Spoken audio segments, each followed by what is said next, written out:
Свобода — это ветер в ветках, живая, сильная струя, та, раскрывающая клетку слепого маленького «я».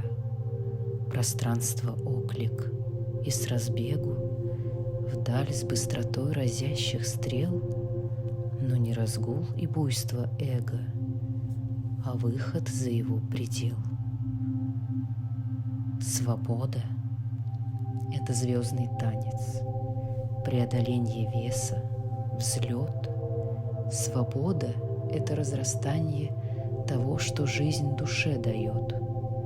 Простор, безлюдная дорога под звездами среди полей. О, это разрастание Бога в душе, оттаившей моей.